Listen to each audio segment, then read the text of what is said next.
ಇದು ನಡೀತಾ ಇರೋದು 6 ತಿಂಗಳಿಂದ ನಡೀತಾ ಇದೆ. ಊಹಾಪೋಹಗಳು ನಡೀತಾ ಇದ್ವು. ನಾವು ಅದನ್ನೇನು ನಂಬಲಿಲ್ಲ. ಈ ಊಹಾಪೋಹಗಳು ಯಾವಾಗ ಬಂತ ಅಂತ ಅಂದರೆ ಎಲೆಕ್ಷನ್ ಹಿಂದಿನ ದಿವಸ ನಮ್ಮ ಮಾನ ಕಳಿಯೋಕ್ಕೋಸ್ಕರ ಇವರು ಪೆನ್ ಡ್ರೈವರು ಅದೆಂಥ ಪೆನ್ ಡ್ರೈವರು ಅಂತ ಬಿಟ್ಟಿದ್ರು. 6 ತಿಂಗಳಿಂದ ವರ್ಷದಿಂದ ನಡೀತಾ ಇತ್ತಲ್ಲ, ಅದು ಯಾಕೆ ಬಿಟ್ಟಿಲ್ಲ? 6 ತಿಂಗಳಿಂದ ಬಿಟ್ಟರು. ಬಿಟ್ಟ ತಕ್ಷಣ FIR ಬುಕ್ ಮಾಡಿದ್ರು.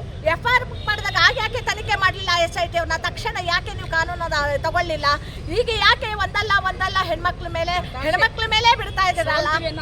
ಇದು ಅವಮಾನ ನಿಜವಾಗ್ಲೂ.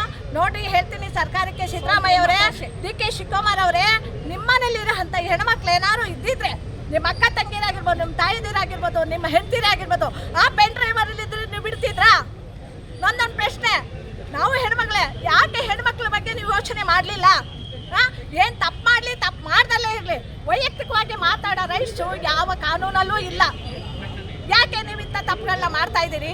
ನೀವು ಸರ್ಕಾರದ ಬಗ್ಗೆ, ನೀವು ರಾಜಕೀಯ ಬಗ್ಗೆ ಗುದ್ದಾಡಿ, ನಾವು ಬೇಡ ಅನ್ನಲ್ಲ. ಹಾಸನ ಹೆಣ್ಮಕ್ಳದ್ದೆಲ್ಲ ಮಾನ ಕಳೀತಾ ಇದ್ದೀರಲ್ಲ, ಇದೆಷ್ಟು ಮಟ್ಟಿಗೆ ಸರಿ? ಲೋಕಲ್ ಲೀಡರ್ಗಳಿದ್ದಾರೆ ಕೆಲವರು, ನನ್ನ ಹೆಸರಲ್ಲ, ಆ ಲೋಕಲ್ ಲೀಡ್ರು ದಿನ ಒಂದೊಂದು ಮಾಡ್ತಾ ಇದ್ದಾರೆ. ಯಾಕೆ ನೀವು ಕಂಡುಹಿಡಿದಿಲ್ಲ? ಲೋಕಲ್ ಲೀಡರ್ನ ಫಸ್ಟ್ ಪೆನ್ ಡ್ರೈವರ್ ಯಾವ ಸೃಷ್ಟಿ ಮಾಡ್ತಾ ಇದ್ದಾನೆ ದಿನಕ್ಕೊಂದನ್ನು, ಅವ್ರನ್ನ ಕಂಡುಹಿಡಿರಿ. ನೀವು ಯಾವುದೇ ಪೊಲೀಸ್ ಇಲಾಖೆ ಇರ್ಬೋದು, SIT ಇರ್ಬೋದು, ನೀವು ಅವ್ರನ್ನ ಯಾಕಿದಿಲ್ಲ? ಬರೋದು ಹೆಣ್ಮಕ್ಳನ್ನೆಲ್ಲ SIT ನೀವು ತನಿಖೆಗೆ ಬನ್ನಿ ಅಂತ ಹೇಳಿ ಮಾನಸಿಕವಾಗಿ ಕೊಲ್ತಾ ಇದ್ದಾರೆ. ಈಗ ಆಲ್ರೆಡಿ ಅವ್ರ ಫ್ಯಾಮಿಲಿಗಳೆಲ್ಲ ಹಾಳಾಗಿದೆ. ಯಾರು ನೋಡ್ಕೊಳ್ಳೋರು? ಹೆಣ್ಮಕ್ಳು ಫ್ಯಾಮಿಲಿಗಳೆಲ್ಲ ಯಾರು ನೋಡ್ಕೊಳ್ಳೋರು? ಅವ್ರಿಗೆ ಹೆಣ್ಮಕ್ಳು ಅಕ್ಕ ತಂಗಿ, ಅವ್ರಿಗೆ ಮಕ್ಳಿದ್ದಾರೆ, ಮದುವೆಯಾದ ಮಕ್ಳಿದ್ದಾರೆ, ಮೊಮ್ಮಕ್ಳಿದ್ದಾರೆ, ಅಂತ ಹೆಣ್ಮಕ್ಳನ್ನ ಬೀದಿಗೆ ಹರಿವಿದ್ದಾರೆ ಇವತ್ತು.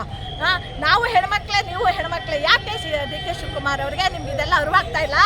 ಯಾಕೆ ಅರಿವಾಗ್ತಾ ಇಲ್ಲ? ಇದನ್ನ ನೀವು ತಲೆಹಿಡಿಯ ಬುದ್ಧಿ ಬಿಟ್ಟುಬಿಡಿ. ಹೆಣ್ಮಕ್ಳನ್ನ ತಲೆಹಿಡಿಯ ಬುದ್ಧಿ ಬಿಟ್ಟುಬಿಡಿ. ತಪ್ಪು ಮಾಡಿದಾರೆ, ಬಿಟ್ಟಿದಾರೋ ಭಗವಂತ ಶಿಕ್ಷೆ ಕೊಡ್ತಾನೆ. ನೀವ್ ಯಾಕೆ ಹೆಣ್ಮಕ್ಳು ಬೀದಿಗೆ ಎಳಿತಾರೆ? ಅದು ಹಾಸನ ಹೆಣ್ಮಕ್ಳು. ನಾವಂತೂ ಖಂಡಿತ ಬಿಡಲ್ಲ.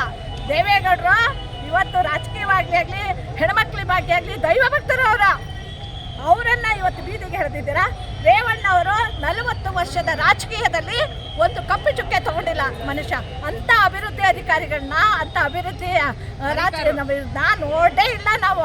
ಇವತ್ತು ಹಾಸನಿಗೆ ಯಾವುದೇ ನೋಡ್ಕೊಂಡು ಬನ್ನಿ ಸುತ್ತೆ ಆ ಬಸ್ ಸ್ಟ್ಯಾಂಡು, ಅದೊಂದು ಬಸ್ ಸ್ಟ್ಯಾಂಡ್ ಇವ್ರ ಕೈಲಿ ಮಾಡೋಕ್ಕೆ ಸಾಧ್ಯ ಇತ್ತಾ?